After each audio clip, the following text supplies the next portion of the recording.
Hello, viewers. Welcome to Further Together, Enriching Relationships, Creating Your Better Future. Your friends here, Kudzie and Priscilla. Thank you so much for joining us on yet another episode on Further Together. It's getting better and it's getting exciting. And once again, I would like to say a very big thank you for celebrating my birthday. Thank you so much, babe, for making it amazing. I really enjoyed my birthday. Okay, if you're here for the first time, you're joining Further Together for the first time, we have tons and tons of videos that are here where we speak about relationships, marriage, sex, and all those things that you may want to hear to enrich your relationship. And if you are turning back, you are a regular. We just want to take this opportunity to say thank you so much for trusting us and trusting the content that we share time and again, as well as the guests who visit here. So we would encourage you to share with a friend, to share with family, so that we also enjoy. Yes, thank you, Dad. My dad from Zimbabwe is saying happy birthday. Thank you so much. I'm still waiting for the present. Please do send it. I'm waiting. If you can share with friends and family so that they'll also benefit from the broadcast of tonight. Tonight is such a special night, and our topic for tonight is fighting fair. The purpose of this series which we are bringing is for us to understand how we can deal with conflict. There's a scripture which is in the Bible which says, offense will but come. So as long but come. Will not but come. But come, yes. So as long as we are living on this earth, there are high chances that one way or the other, especially if you are married, there are high chances that you will have a conflict. So how do we deal with such issues when we are having issues that are challenging us? Should we just leave it as an elephant in the room? No. So that's why we have brought this series, Fighting Fair, where we are learning, or where we'll be speaking about some of the methods that we can learn or that we can acquire as we discuss and as we deal with conflicts. Absolutely. This is such a hot topic, fighting fair in relationships, in marriages. You know, people discuss about this so much because, like what you've rightly mentioned, we will encounter conflict. We will step on each other's toes, and for so many reasons. It will be a shock if we live together and not get into conflict time and time again. That's true. It's just like my tongue and my teeth, they are in the same mouth, but once in a while I complain of biting my tongue. I don't know how it happens. God created the tongue to be there, but once in a while I do bit my tongue. So that's the same thing when you're married. Once in a while, you know, there are certain moments whereby there'll be a friction. And I would recommend this book. It's quite a big read. It's a chunk book by Steve Covey, which is titled 7 Habits of Highly Effective People. 7 Habits of Highly Effective People. On habit number 5, Steve Covey, he speaks mainly on communication, and he says there are 4 main types of communication that we have, which is writing, reading, speaking, and listening. And we are taught the writing, we are taught the reading, and we are taught the speaking. But the listening part of it is neglected. Yet, when we are having a conflict, that listening part is the most important part. But our system, our education system, have kind of trivialized it. So even in organizations, you discover that people, they can write, they can speak, they can read. But when it comes to listening, we don't have that good listening ear. And guys, this is so true. And if we don't get in conflict, if we don't disagree in that relationship, it's either one of you is faking it.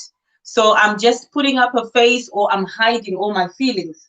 But as long as the seat time remains, as long as we are together, we will encounter conflict. And when we just got married, I thought, you know what, we've dated for so long. We dated for over 7 years, and we wouldn't really have expected ourselves to clash and to be in conflict. But because it is what it is, you will encounter conflict, and hence we are here to discuss this crucial topic.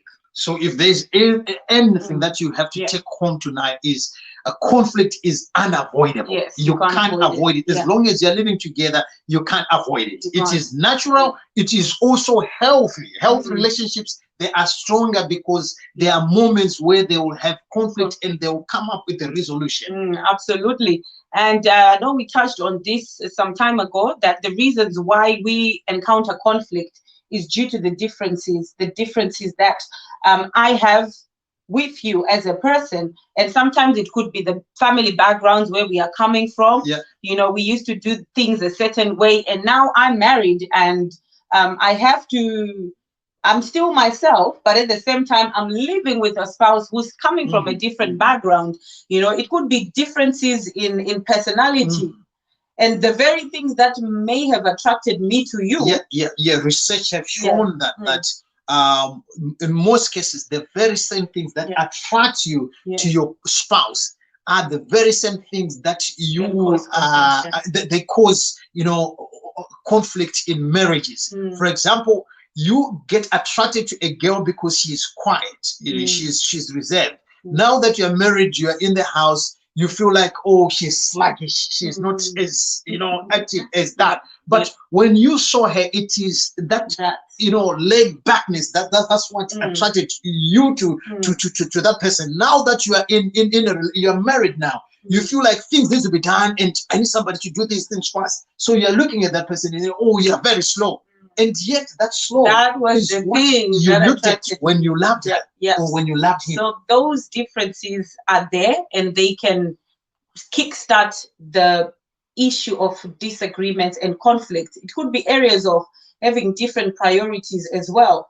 You know, sometimes you find a husband or a wife who prioritizes work more than other things. So that can, you know, start the reason for conflict and disagreement in marriages. And really, we have discovered that sometimes conflict arises not because of the big things. Yes, we have the big things like, you know, money issues, possessions, sex, you know, those are the main big ones. But you know what? We also have the little things like, oh, you just left your socks on the floor, you didn't pick up your socks, and things like that. Now you're repenting. Preach. Repent. I'm not saying do that, but all these are things that can potentially lead to conflict and to disagreement in marriages. With men with our toys. I don't know, but you know, there are certain moments whereby you feel my car is being charged way more than what I'm, you know, I can bear, and that can cause conflict. You know, there are moments whereby I felt like, let me just stop here. You know, everybody take a mini cab or find somewhere to go, because the way you are trashing this, you don't know how I value this. You don't know how hard it is to clean the car. Guys, as we are discussing this issue, do throw in if you've any things that you know that are causing conflict, maybe not in your home, maybe what you've heard. Please do type in the comment section. Let us learn. Let us know as well, how are you dealing with conflict? How are you fighting fair in your relationship? Tarino Lane, how are you? Greetings. Nelson Matikatire, how are you? Yeah, we are waiting. We are waiting for the... I hope you have recovered from the vaccine. Last week you were feeling a little bit... Yeah, we're waiting for the good news. How's the mother and the baby? I love you so much, and you know that I do love you. Yep, it's good to see you. Please let us know where you're connecting from. Also, do throw in any comments so that we can engage with you. So what we are basically saying is that conflict is inevitable. You will encounter conflict in marriage, whether you like it or not, or in any relationship. Conflict with your children, with your friends. Hi, Moline, lovely to see you. Hey, daughter, how are you? Are you watching from Botswana, or you're from Zimbabwe? Moline is my daughter. It's good to see you, daughter. Thank you so much for joining. Yes. So you will encounter conflict. There's nothing we can do about it. So we are here to discuss some of the tools that you can employ in order to fight fair or to resolve conflict in a constructive way. And the point number one is to train your mind to think positively during conflict? Yes. Many times people, they dread to get into conflict because they this negative thought. And some of it could be, if I start this thing, it will not finish well, or it will not end. It's either it will not end or it will not end well. So you have that negative thought about conflict. So you don't want to confront your spouse, because you feel like if we start it, then it's not going to finish well. Probably it's going to finish. I'll cry, and I don't want to cry. So let me just swallow it and let me be quiet. Let them win. And now the danger in leaving issues unresolved, you will see it festering and growing into other things, and before you know it, the person is exploding over a trivial issue, and you're like, why? But this is not a big thing. Why? Because conflict is left unresolved. Sometimes we have negative thoughts of, or my spouse is out to get me, like, oh, you just want to get me on this one. And we don't look at it in a positive light. We don't look at the benefits of conflict. The fact that I can learn more about you. I can understand you. I can gain clarity when we disagree and when we are able to air our views. So having that positive mindset of just knowing that conflict is healthy, conflict is natural, conflict is good for us to grow. So that's point number one, having training the right mindset, having a right mindset towards conflict. The second thing, as part of the do's and don'ts when fighting fair, is to choose a good time to talk. I know that sometimes as couples, me and Priscilla, we work differently. I'm an early person and she's a late night person. So Priscilla can work up until 1 a.m. And for me, I would prefer to go to bed slightly early, and I wake up 4 o'clock in the morning, early hours of the morning, and I start doing what I want to do. Priscilla wants to wake up, even if it's possible, probably 9 o'clock in the morning. So there, we have to look at a time that is appropriate for all of us, where the other person doesn't feel being dragged or being taken advantage of. So let's look for a time that is convenient to both parties. That is very important, because again, when somebody's physically tired or if they are emotionally drained, you can be in conflict, you can be in conversation, they're not going to listen to what you're saying because they are not in the right state of mind. So really finding that good time is very important before you engage in conflict. I would say that, it's not a good thing to talk about issues before sex. When you know that you're about to have a good time. I know sometimes women wait when he's on. He's fully and they use that as a way of controlling, not as a way of manipulating your other half. You want to manipulate him because you know that he's at his weakest point. Then you say, let's discuss about Let's talk about it. So that you just agree. The danger is he can agree to anything right there, but he doesn't really mean it. So do stay away if it's before sex.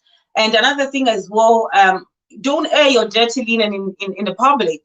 Yes, there's something that you're not happy with, you're in disagreement or you're in conflict about a particular issue, but don't go and fight in public and let everybody know all the issues that you're going through in your house. Yes, keep your secrets. Let your secret remain secret. And if you are going to go to other people, let them be the people that you confide with. It could be your coaches, your mentors, your counselors, or your pastors. But let it not be just, oh, I'm here, I can't hold it, let me just press, boom. Then you will live to regret. And this one as well for us, especially Christians who go to church, it is good to try as much. Don't do it before church. It can just ruin the whole service. Getting in conflict, start disagreeing before church or before an occasion, a beautiful occasion, because really you can just spoil the day. The second thing is, the third thing will be attacking the issue. Do attack the issue, but don't attack your spouse.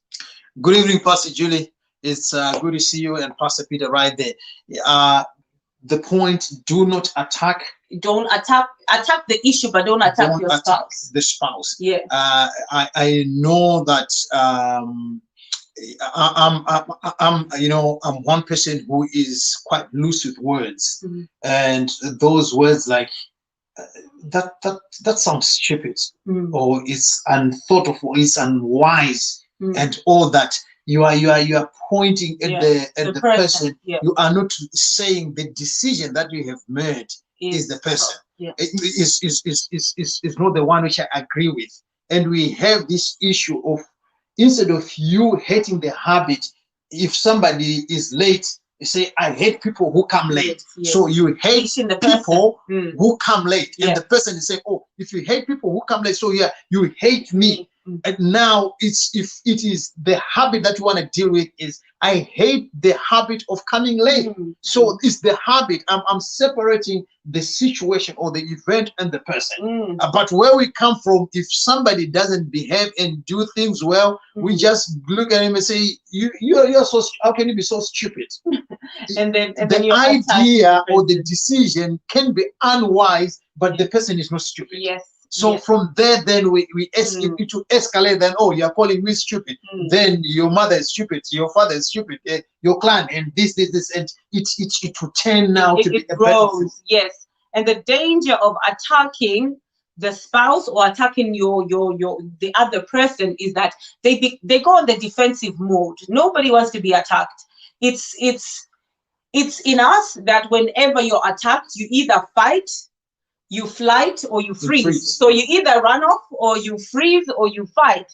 So whenever you feel attacked, you're going to fight back. So it is always unwise to attack your spouse.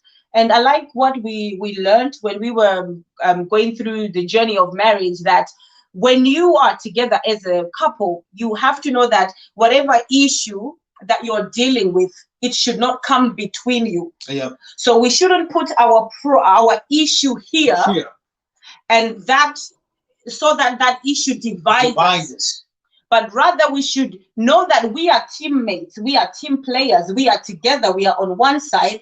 So we want to tackle this issue. This is the issue. And we put it right in front of us. Yeah. And all of us, we are looking at it from the same angle. We are having the same perspective. Yeah. If it is here, I'm seeing this side and she's seeing the other side. And as we are exchanging words, what I'm saying is not what she's seeing. What she's seeing is not what I'm seeing. But rather, if we take it right in front, we are all seeing it with the same perspective. So we are explaining that this is the thing.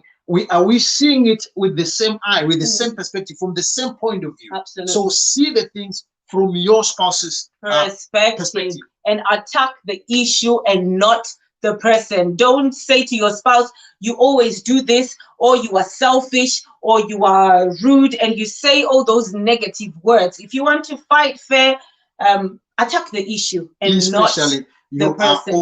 You are always. It's a word that people, we use when we are frustrated and we want to silence the person and we feel like I've had enough. And these "you are always" are words which people normally use because you have been consuming all the pressure you didn't want to confront. Yeah. Now that you are right at the tipping point, you speak, then you are crushing the person. So the idea of "you are always" or "you never," like, "or you never do this for me, you never love me, you don't do this," and you're attacking the other person instead of attacking the issue. The next point is one issue at a time.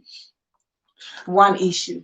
If you have not watched a video by Mark Gunga, which is on YouTube, titled "Tale of Two Brains," I encourage you to, if you have not watched, it's a video by Mark Gunga, "Tale of Two Brains," where he discusses about how the brains of the female brains and the male brains, the wiring, and with ladies mainly, their wiring is, everything is mixed. So you're talking about, oh, you promised to do this and you did not deliver.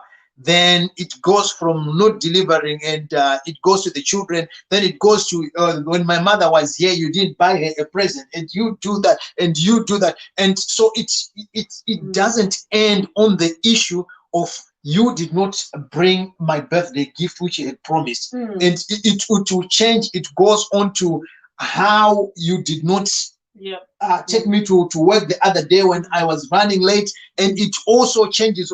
You hate my relatives. You don't like this. You don't like that. The issue have changed. So let's focus on one thing. What are we sitting to discuss? We are usually just sitting here to discuss the issue of lateness. So let's look at how best can we solve the issue of lateness. If we are going to put another issue on the agenda, let it come. Let's not put any other business on this things at one time.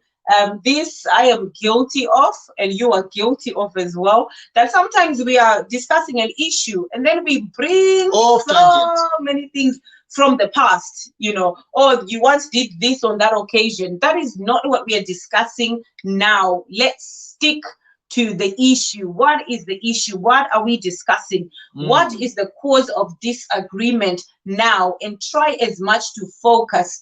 Don't divert, don't go into so many things, but focus on the issue at hand.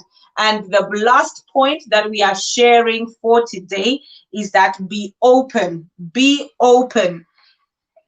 Don't think that your spouse is a mind reader. You know, sometimes we feel like, but he should know. You should know. You're my spouse, you're my husband, or you're my wife, or you're my mother. You should know. Be open. Openness is key, especially when it comes to fighting fair. You can't fight and be silent and then just go like, I'm silent. I'm not going to say what I feel. You need to be open because your spouse is not a mind reader.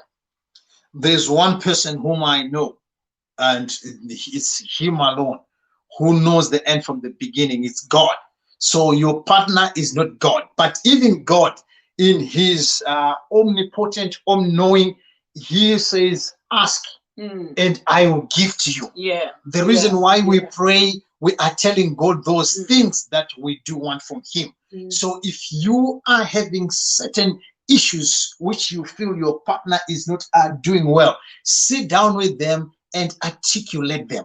Be precise. This open. Exactly is what pains me. Like, can I be honest? Sometimes it doesn't sound like it's a valid thing, but as long as it's not giving you peace of mind, it is quite important to sit down and say, babe, you know what? This is what if it is a feeling, this is what I feel. When things happen this way, I feel this way.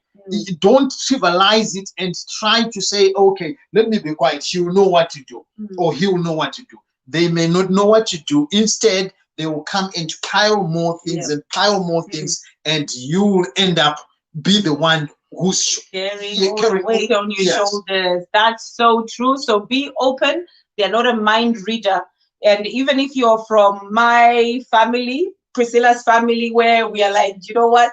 Let me not go there. I don't want to get into conflict. Like we mentioned earlier, is that when you have these unresolved things, like what Ru is mentioning now, that is when there's so many things that will start coming up. You start bringing in examples of what you once did this, you once did that. Why? Because there is one particular issue that is actually at hand, and that has not been resolved. And because of that, that can be the thing that is causing every other thing to creep in. So in fact, some of them, they can be brought in, they are robbed in as examples, but to the person whom you are talking to, it's kind of a bombshell that, you know, I know that you are talking about this issue. So you are just beating behind the bush. You don't want to say, you know, directly that this is the problem. Yes. So you keep on trying to pick things there and pick things there and bring them to make it's one of my friends by the name Nyarad says it's called hard therapy modem. I'm doing something to make you think so hard, then you come up with a solution. I don't want to tell you that this is what you have done, so I play hard and I twist you and squeeze you so that you think. And when you think, even in most cases, you apologize for the wrong things, then they'll turn around to say, you are foolish. Oh dear. don't you see, didn't you know that this, look at what you're talking about. I'm not even angry about, I'm angry about, why didn't you say from the beginning so that we deal with it? Be open-minded. So we're going to just go through a quick recap of the points that we've mentioned today, and then we'll come to your question, Mamo. So the do's and don'ts of fighting fair. We're going to do another series next week where we are going in depth with the right tools when fighting fair or dealing with conflict. So the first thing was training yourself to think positively during conflict. Yes. The second thing was choosing a good time, not airing your dirty linen in public, not waiting until you're about to have sex and then you start airing out those issues. We mentioned as well about attacking the issue and not attacking the person. And the fourth thing was one issue at a time, which means focus on the issue at hand. And the fifth is be open. Your spouse is not a mind reader. Yes, Mamo, we are coming to your question now, and then we'll be closing. Sister Angeline, how are you? Shamika Sunday. Amay Guru, how are you? Long time. Good to see you, sis. Good to see you. So Mamo Sami says, how do you find or establish the right time without delaying the problem solving process? How do you find the right time without delaying that problem solving process? To start with, one of the dangers that we have when it comes to conflict is us wanting to do things like now. Why? Because we are still boiling and we still think we have the facts and all this stuff. But I want to, Mamo, look at it this way: that if somebody commits murder and kills a person, that person is not judged that very same day. Why? Because we don't want to judge the person based on emotions. We want to look at the facts. So the fact that we are saying let's look for a time, we are saying let's compose ourselves, let's calm down, let's make sober judgments. Because if ever there's anything that we have sit down and work with when we are dealing with couples, is they do make hasty decisions. So somebody say words in the heat of the moment that you will regret ever saying in your life. Definitely making permanent decisions based on a temporal pain which you have just felt there. So you just feel like I no longer want to be here. I'm packing my bags. I'm gone. Then it's you go and you're thinking the guy is going to change his mind. Before you know it, he calls the locksmith. He changed the locks. And the next day you're coming back. You are now sober. You want to resolve the issue. And he's saying, no, I can't accommodate you. So first thing, calm down. Calm down. Even if you want to look for a day, you want to establish time, calm down. Do it in a soberly manner, because the heart palpitation is the one that causes people to fight. Domestic violence, that's where it comes from. That is so true. I have said things that I regret saying. Why? Because I wanted things to be done and issues to be resolved in the moment. What we always advise is that, getting in a conversation and saying, babe, is it okay if we can postpone this issue to a better time? I never used to understand that, because then I just wanted us to talk now, because I am that type of person that if I don't say it in the heat of the moment now, I can go and sit on it. I can forget about it. Once I'm done, I'm done. I'll just be like, you know what? I'm not even going to bother about it. So I wanted things said now while I feel the urge and the burn. But the danger in that is that you will say things, which are very insensitive, that you will regret ever saying to your spouse. So the best that we always advise is, let's postpone this discussion to a later time. Let's put the date. It you may can be say tomorrow. How is your program tomorrow? Then we set a date and a time.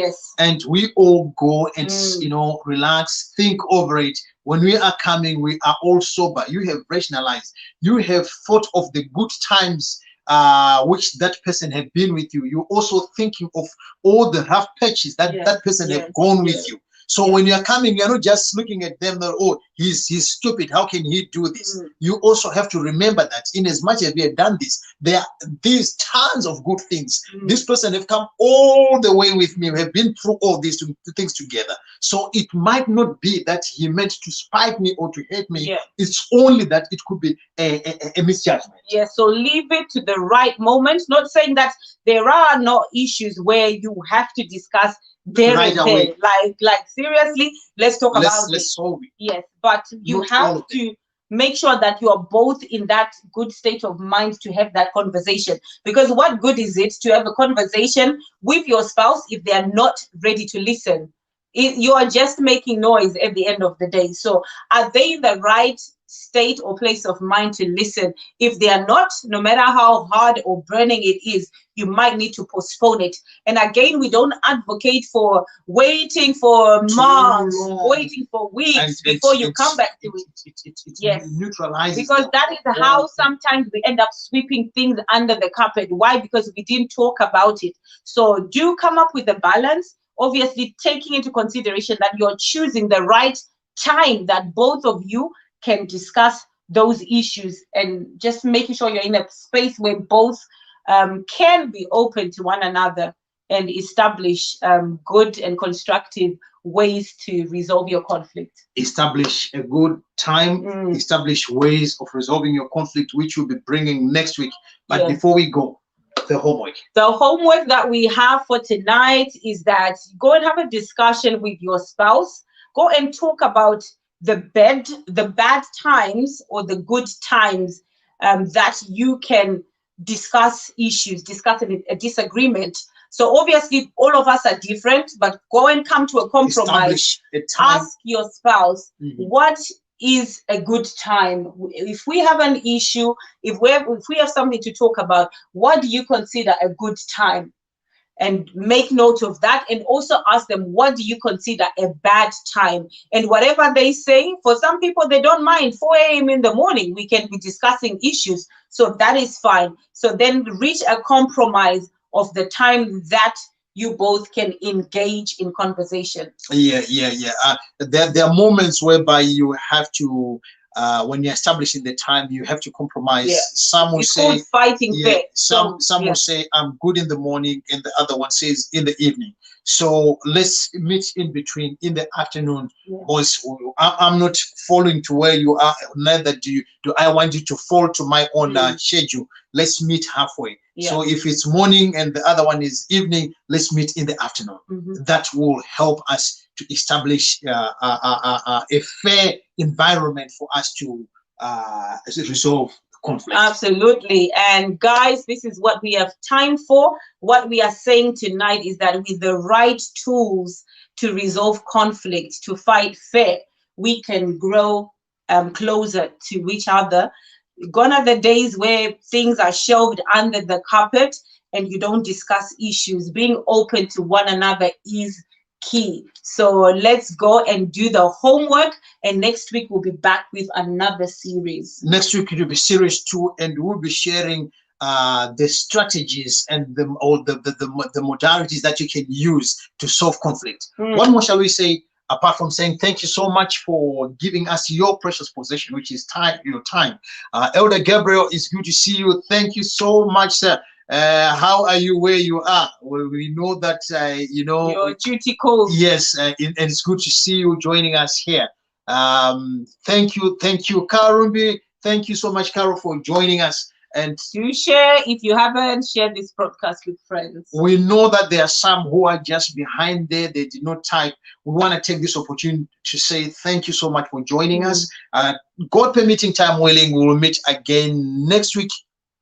Nabo, thank you, bro, for joining. My brother-in-law came to just drop a hi. He wants me to ignore him so that how are you, Tejara? It's good to see you. God bless you. Till we meet again. Yes, God bless you. Love you all. Bye.